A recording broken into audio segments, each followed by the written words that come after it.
Complete करने के बाद हम बात करेंगे यहाँ पर फर्नीचर लेआउट पे हम लोगों ने काम किया था। टाइप्स ऑफ ड्राइंग्स कौन कौन सी हमें डिज़ाइन करनी होती हैं। Floor plan, door window schedules and furniture layout.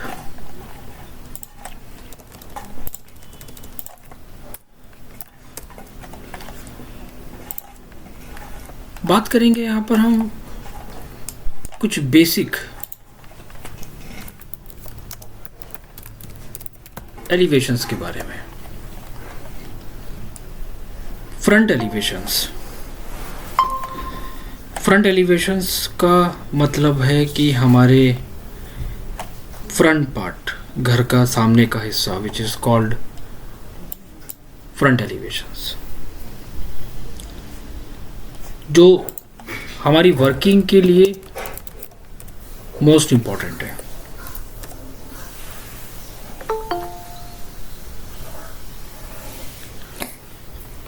हमारी वर्किंग के बेसिस पे बहुत ज़्यादा इम्पॉर्टेंट है। फ्रंट एलिवेशंस डिज़ाइन करने के लिए सबसे पहली चीज़ तो यहाँ पर ये आती है कि हम कोई भी 3D एलिवेशन देखेंगे तो हमारी डिज़ाइनिंग में कुछ प्रॉब्लम्स आती हैं। हमारी डिज़ाइनिंग में वो कौन कौन सी प्रॉब्लम आती है। सबसे पहली प्रॉब्लम आती है जब भी हम किसी बेसिक एलिवेशन की अगर हम बात करते हैं तो फर्स्ट प्रॉब्लम हमारे साथ ये आती है कि अगर हम किसी भी क्लाइंट का फ्लोर प्लान बनाने के बाद अगर हम उसमें 3D एलिवेशन देने जा रहे हैं तो उस 3D एलिवेशंस का डिज़ाइन क्या दें। पॉइंट नंबर 1, पहला पॉइंट हमारे पास क्या आता है कि डिज़ाइन बेसिक।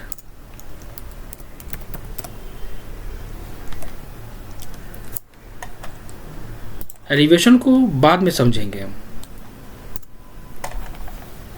एलिवेशन से पहले हमें बात करनी है कि आखिर हम डिज़ाइन कैसे बनाएं। Number 2 point, types of materials.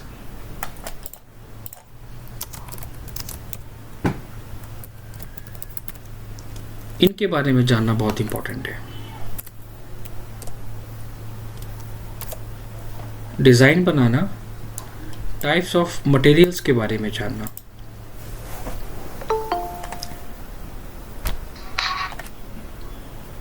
Types and designing और बेसिक कॉन्सेप्ट, लाइक हम बात कर सकते हैं कुछ बेसिक फंडामेंटल्स के बारे में। फ्रंट एलिवेशन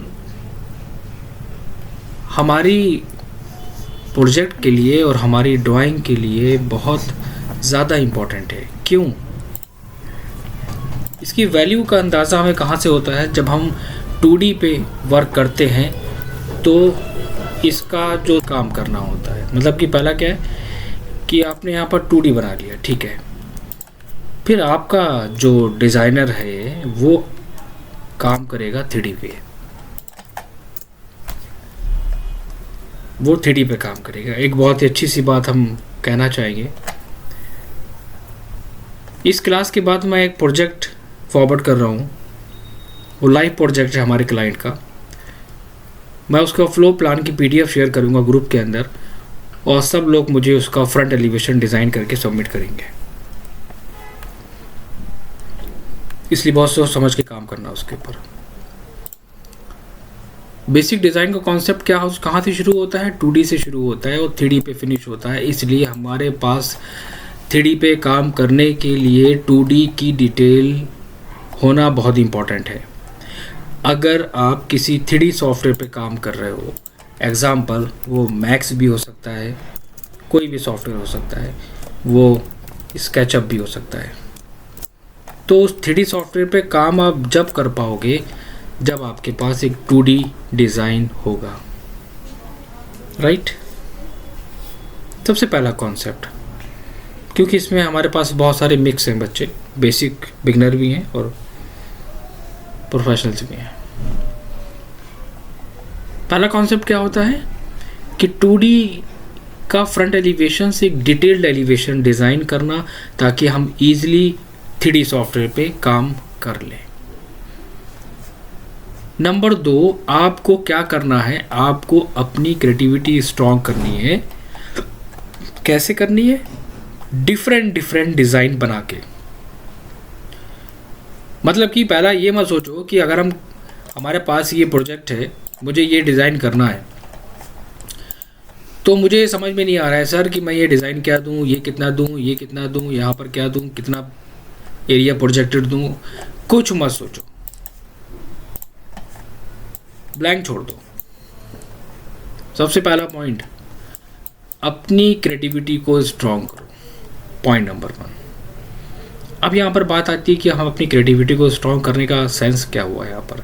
वो ये हुआ कि अगर आपसे नंबर 2 पॉइंट, अगर आपसे किसी ने कहा कि सर हमारे पास 600 स्क्वायर फीट का एरिया है, या हमारे पास एक पूरा एक 3D एलिवेशन डिज़ाइन हो चुका है, लाइक उसका कंस्ट्रक्शन फिनिश हो चुका है, मेरे पास मेजरमेंट नहीं है और मैं उसमें मॉडिफिकेशन चाहता हूँ, बस मेरे पास हाइट है, आप उसको डिज़ाइन करिए।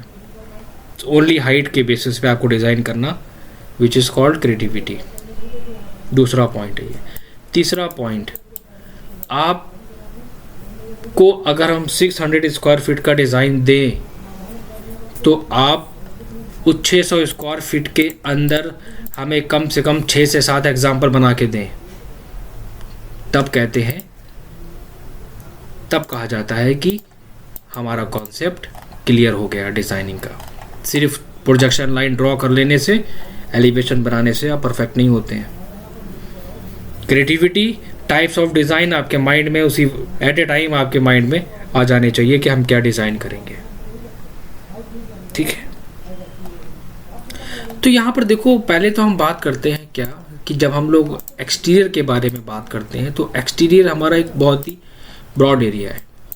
एक्सटीरियर में बहुत सारे टाइप्स ऑफ मटेरियल्स होते हैं जो यूज़ करे जाते हैं। दूसरा, एक वर्ड यूज़ करा जाता है जिसे कहते हैं क्लैडिंग। हर एक दूसरा पर्सन क्लैडिंग को यूज़ करता है। हर एक पर्सन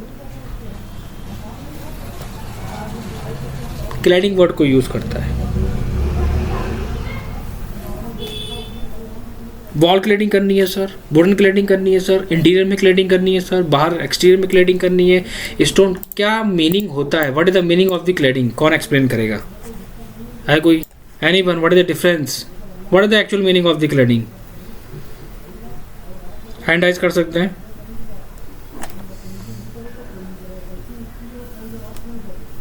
या यस या नो में जवाब दे सकते हैं।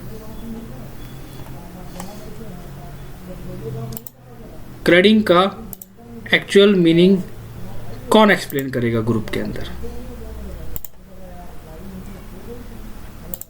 ठीक है, चिराग ने नो कह दिया। और कोई?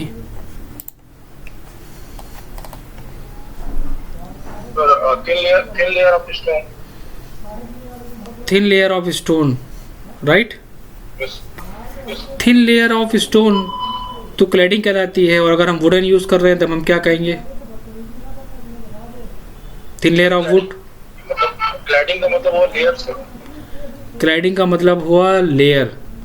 लेयर मींस वो चाहे किसी चीज की लेयर होगी, चाहे वो वुडन की लेयर हो गई या स्टोन की लेयर हो गई, फिर या फिर टाइल या किसी भी चीज की लेयर। लेयर का मीनिंग हुआ क्लैडिंग मेरे हिसाब से। Okay, very good. लेयर, बहुत अच्छा आंसर दिया है। अब यहां पर मतलब क्या होता है? Cladding was a layer of protection. बहुत अच्छा आंसर दिया है। Cladding was a layer of protection from the natural element and as a layer of look and decor for the structure।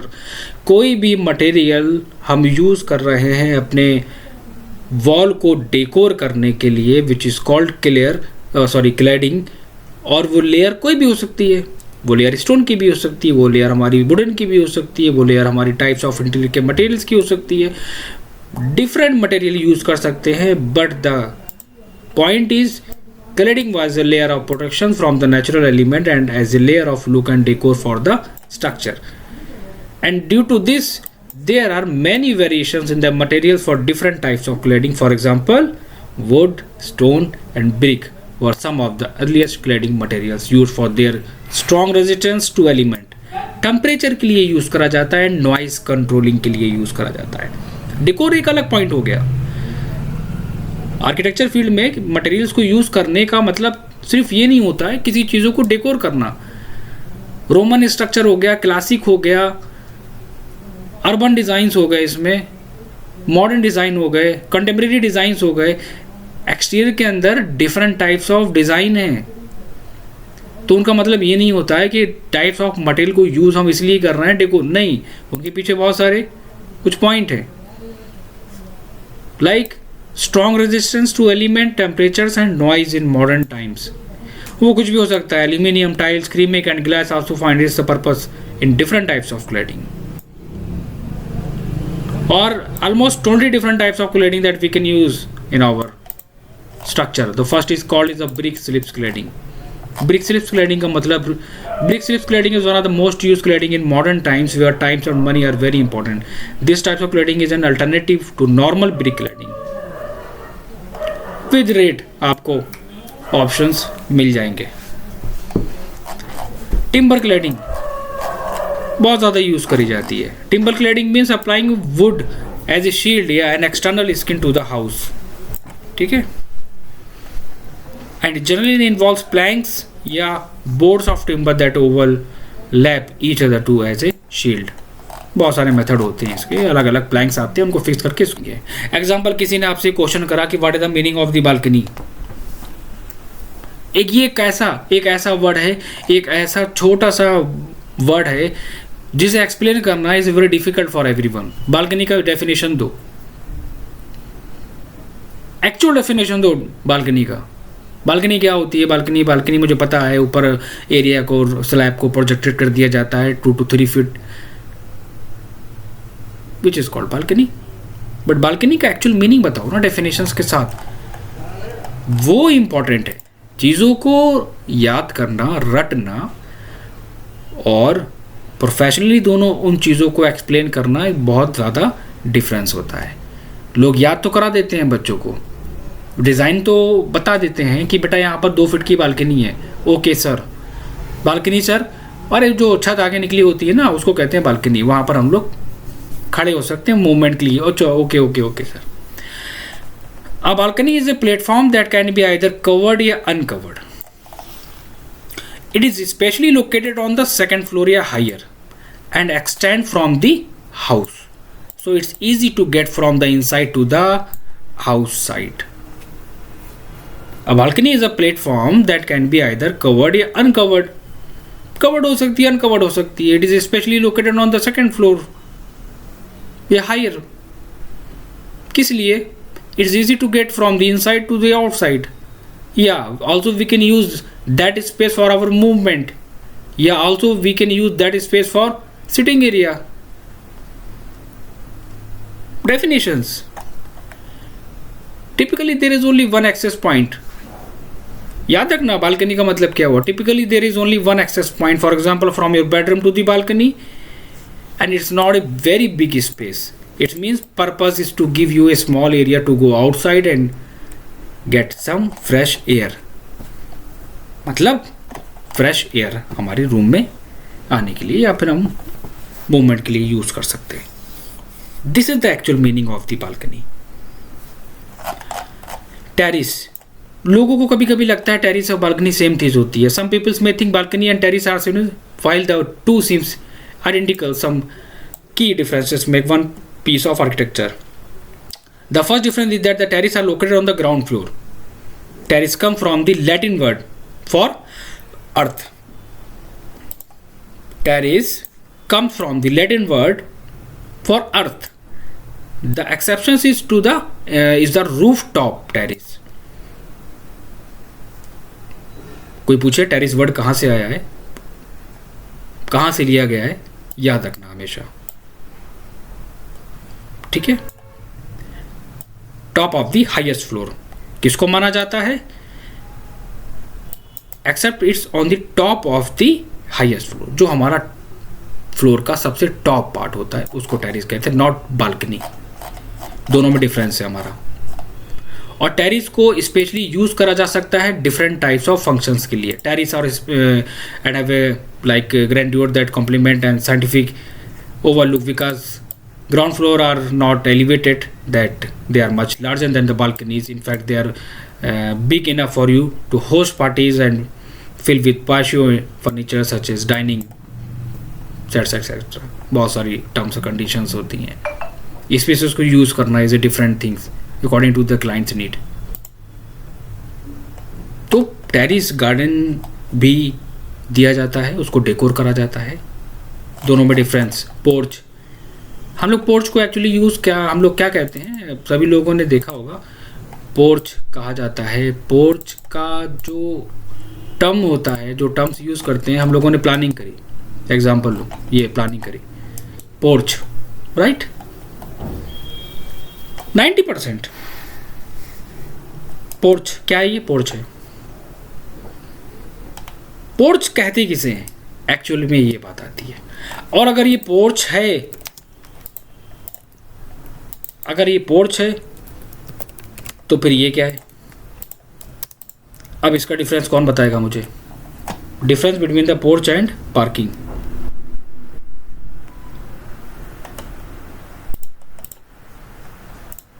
बताओ बच्चों,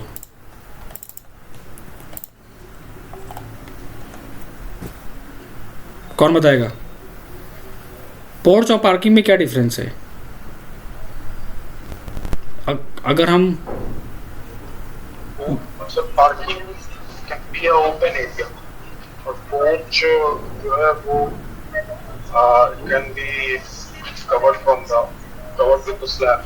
बहुत सारे आर्किटेक्ट हैं, बहुत सारे प्रोफेशनल हैं जो पोर्च एरिया को पार्किंग यूज करते हैं। फिर क्यों, फिर तो गलत हो गया टर्म,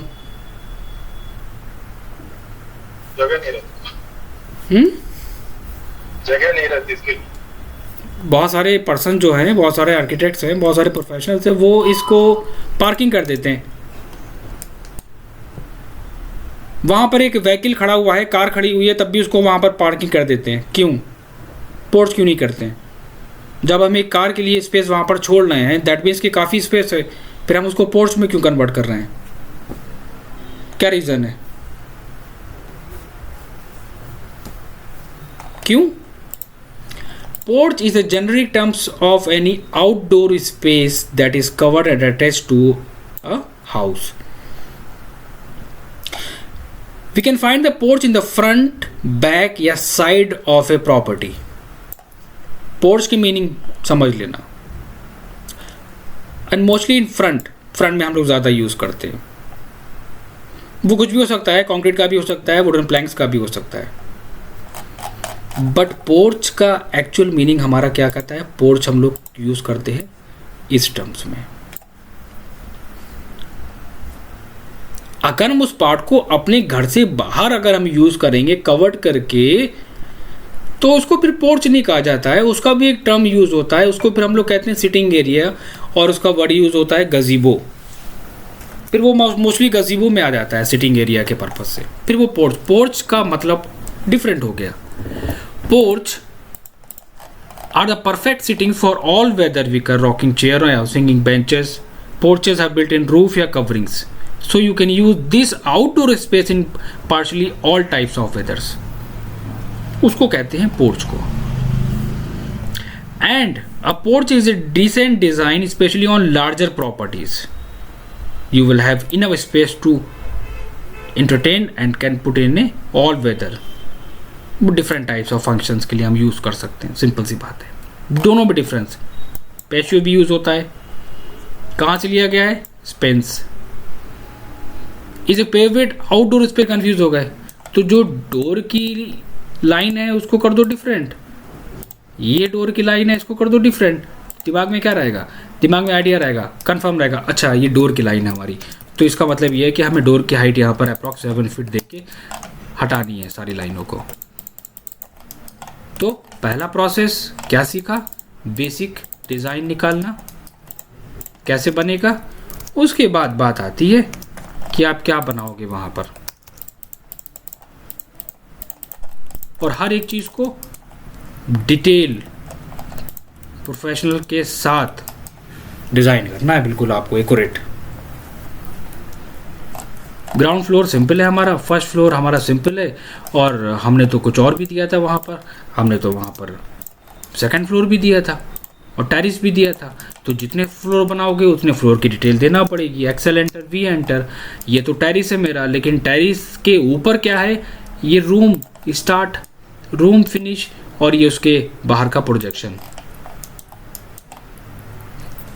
एक लाइन ड्रॉ कर लो कहीं पे भी, और मुमटी की हाइट लेके एक्स्ट्रा पार्ट को डिलीट कर लो। स्लैब को हमने यहाँ पर ले लिया और एक्स्ट्रा पार्ट को डिलीट कर दिया। तो अब हम क्या करते हैं, अब हमने इनको सिस्टमेटिक वे में प्लेस कर लिया, ठीक है। ये आ गए हमारे क्या, बेसिक डिज़ाइन। कुल मिला के हमारा सामने से घर इस तरह नजर आएगा। ये निकाल लिया मैंने, सामने से हमें इस वे में डिजाइन को देना है। पॉइंट नंबर 1 कि types of materials, types of architecture and basic concept of elevation, कि एलिवेशन को कैसे निकाला जाता है। अब हम बात करते हैं यहां पर एक चीज और की, एक डिफरेंस और, जो सबसे ज्यादा प्रॉब्लम आती है हमें, अगर किसी भी क्लाइंट ने हमको ये फ्लोर प्लान दे दिया और बोला कि सर एक बढ़िया सा इसका डिजाइन निकाल के दो, फिर क्या करोगे?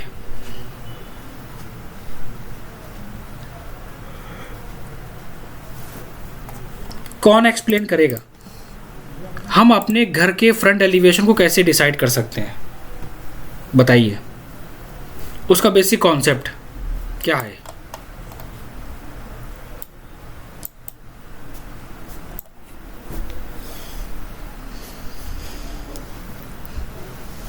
आप कैसे समझोगे कि आपको एक मॉडर्न डिज़ाइन बनाना है? आप कैसे समझोगे कि हमारा डिज़ाइन बहुत परफेक्ट होना चाहिए, हमारा डिज़ाइन बहुत बढ़िया आना चाहिए? आप कैसे डिसाइड करोगे? किस बेसिस पे डिसाइड करोगे? हमें ये जानना है। आपके पास डायमेंशंस भी नहीं है, आपके पास रेफरेंस भी नहीं है, रेफरेंस से आप कैसे आइडिया लोगे कि आपका डिज़ाइन किस तरह आएगा? कौन देगा आंसर इसका? अंबुज?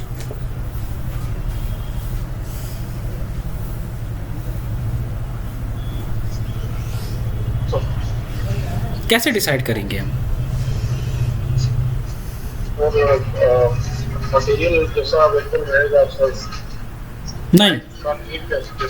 नहीं, बिल्कुल सही, बिल्कुल सही आपने कहा। लेकिन मेरा कहने का मतलब ये है कि हम, किसी क्लाइंट ने मुझसे कहा कि सर हमें कुछ ऐसा डिज़ाइन चाहिए, आप कैसे डिसाइड करोगे? किसी ने कहा हमें ये चाहिए, किसी ने कहा हमें ऐसा चाहिए।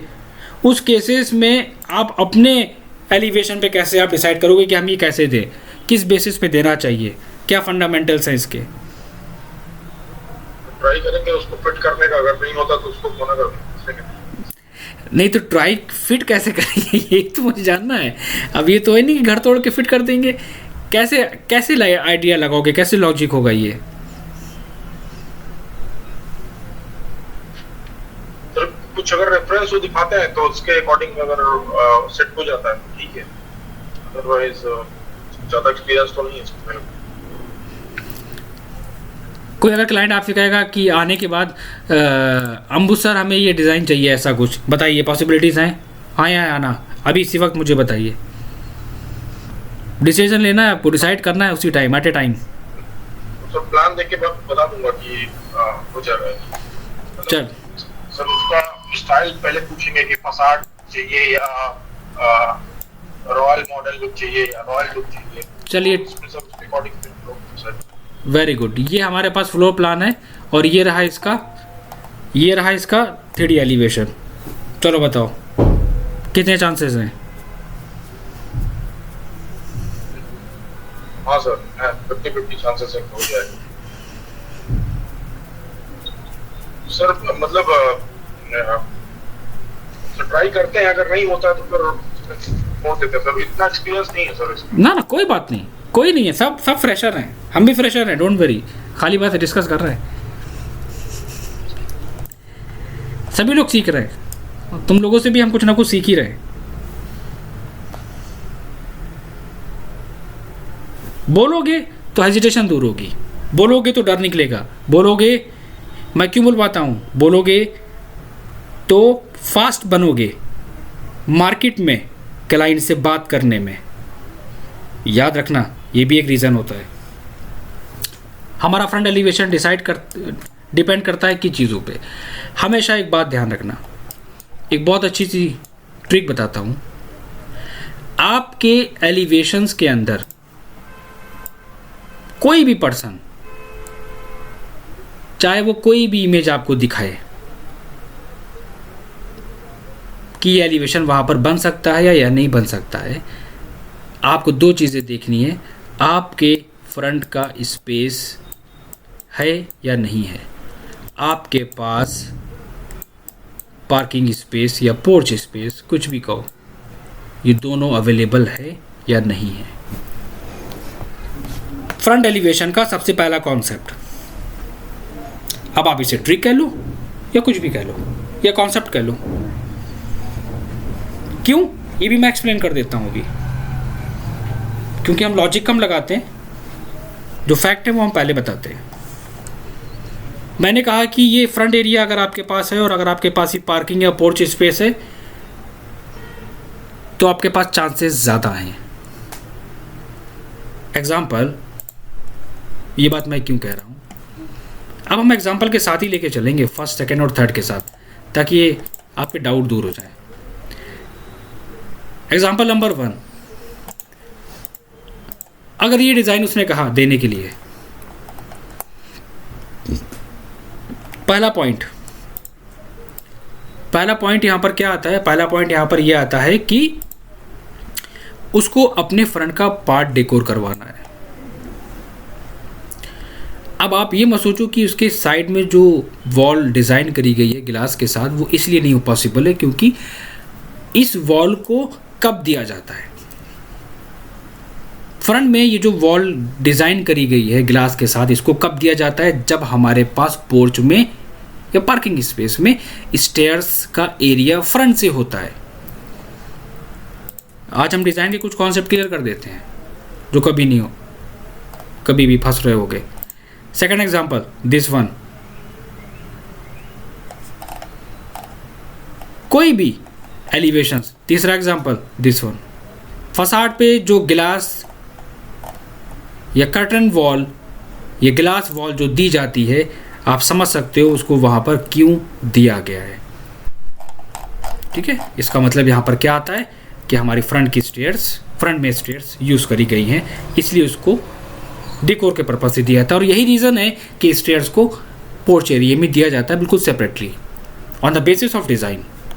नंबर 2, अगर हम इस डिज़ाइन को देखेंगे तो इस डिज़ाइन में हमें क्या नज़र आ रहा है, ये डिज़ाइन आखिर किस बेसिस पे लगा हुआ है, ये डिज़ाइन हमारा किस बेसिस पे है। अगर ये बालकनी का एरिया नहीं होता तो ये पॉसिबल नहीं होता। मेरे पास बालकनी है ना, तो सिंपल सी बात है, डिज़ाइन पॉसिबल है। आपको फोकस क्या करना है कि आपके पास स्पेस कौन सा आ रहा है। दूसरा पॉइंट, आप इस डिज़ाइन को ले लीजिए थोड़ा सा और डिटेल में। इसमें अगर आप देखो, बालकनी है ना, पॉसिबल है। यहाँ भी बालकनी है, पॉसिबल है। अब आप सेंटर की वॉल को हटा के पूरा कवर कर दोगे तो भी पॉसिबल है, क्योंकि हमारे पास क्या है, मैंने अपने एरिया में स्पेस को छोड़ा है।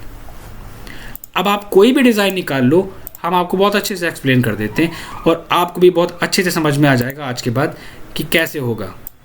एग्जाम्पल, इसको देख लो, बालकनी है, मेरे पास ग्राउंड फ्लोर है और मेरे पास टेरिस है, ये डिज़ाइन पॉसिबल है। बालकनी है, ये डिज़ाइन पॉसिबल है। बालकनी है, ये डिज़ाइन पॉसिबल है। सिंपल। अब यहाँ पर इनके साथ रूम की पार्टीशन लाइन है, नहीं भी होगी तो भी हम दे सकते हैं ओपन। तो ये जो पॉइंट्स हैं, ये जो टर्म्स हैं, ये इसीलिए बहुत इम्पॉर्टेंट हैं कि आपको नोटिस क्या करना है कि आपके पास स्पेस कितना है, और दूसरा आपको ये देखना है कि आप की बालकनी में और पोर्च में कितना कितना स्पेस छोड़ा गया है। वरना आप कुछ भी ले लो, आप ये भी डिज़ाइन निकाल सकते हो।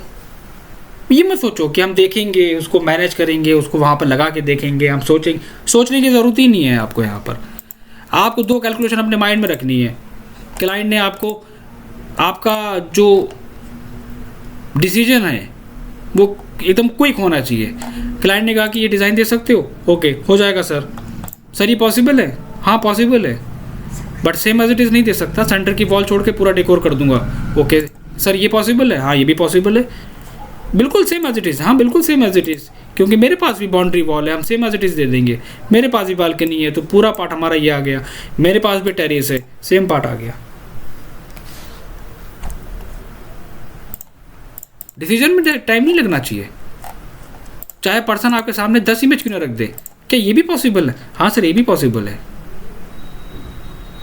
क्योंकि आपको पता है, आपका कॉन्सेप्ट क्लियर है, आपका माइंड बिल्कुल एक्टिव है कि आपको उसने डिसाइड कर लिया पहले से ही, और पहले से ही डिज़ाइन कर लिया उसने कि करना क्या है मैं। और डिज़ाइनिंग में डिसीजन क्विकली लिए जाते हैं, डिले नहीं करे जाते हैं, हमेशा ध्यान रखना।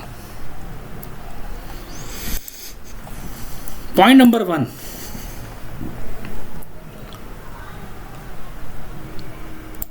टाइप्स ऑफ मटेरियल्स के सब लोग इसके नोट्स बनाएंगे। पहले आर्किटेक्चर की जो फंडामेंटल्स हैं, जो उनके नेम है, वो आप नोट करेंगे। और एक और इम्पॉर्टेंट पॉइंट, मुझे एक एक्सटीरियर का डिज़ाइन चाहिए सभी लोगों से विद रेफरेंस। मैं देखना चाहता हूँ जितना बेस्ट कर सकता है कोई भी, जिसको जितना आता है। शर्माने की ज़रूरत नहीं है, हेजिटेट होने की ज़रूरत नहीं है। जिसको जितना आता है मुझे बना के दिखाएगा।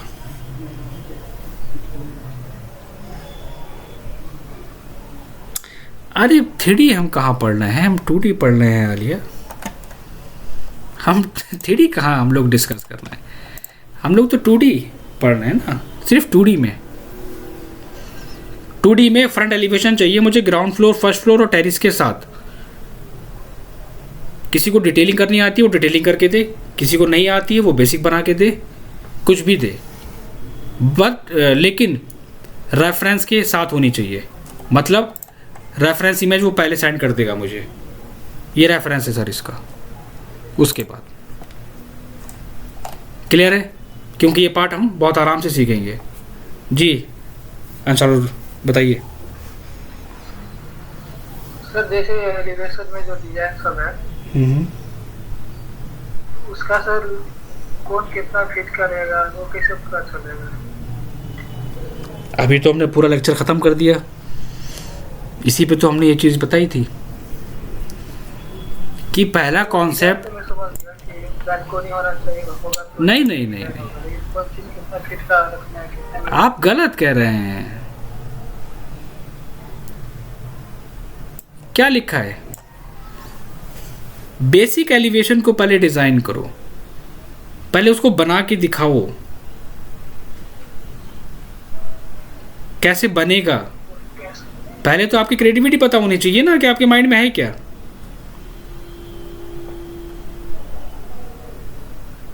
पहले तो वो निकालो। Okay sir. हाँ, कोई भी एक डिज़ाइन लेके पहले उसको डिज़ाइन करके दो कि कितना हम दें, क्या एलिवेशन हम बना सकते हैं। मैं वही कह रहा हूँ, सही बनाना है, गलत बनाना है, कुछ भी बनाओ, फिर हम आगे डिस्कस करेंगे इस पे क्या करना है इसमें। क्लियर है सभी को? और कोई डाउट? और एक बात हम और सभी लोगों से कहना चाहते हैं, प्लीज़ जल्दी से जल्दी इसको सबमिट करें। जिनके हो गए हैं ठीक है, जिनके नहीं हुए हैं, ये हमारे लिए बहुत इम्पॉर्टेंट है, क्योंकि इसी के बेसिस पे हम आपकी क्वालिटी को डिसाइड करेंगे, कौन कितना सीख रहा है और कौन कितनी मेहनत कर रहा है, ये इसके बेसिस पे होगा। इसलिए मैं सभी लोगों को टाइम दे रहा हूँ एक्स्ट्रा, इसीलिए, है ना। तो कोशिश करो क्लास के साथ साथ टास्क भी कंप्लीट करते हुए चलो। फिर ये सभी लोगों से हमारी रिक्वेस्ट है, क्योंकि मैं क्लासेस नहीं लेता हूँ लोगों की, मैं पढ़ाता नहीं हूँ और लोगों की तरह। हमारा मेन फोकस रहता है बच्चे की क्वालिटी पे, सिंपल इज दिस। महीने भर में करिकुलम मुझे फिनिश नहीं करना किसी बच्चे का। टॉपिक पढ़ा दिया, पढ़ो ना पढ़ो आई डोंट केयर, वो सिस्टम नहीं है मेरे साथ। मैं पहले क्वालिटी चेक करूँगा, बच्चा कितना सीख रहा है क्या नहीं सीख रहा है, उसके बाद मैं डिसाइड करूँगा। सभी लोग इसको सबमिट करें जल्दी से जल्दी। कोई भी क्वेश्चन हो, जो भी डाउट होंगे वो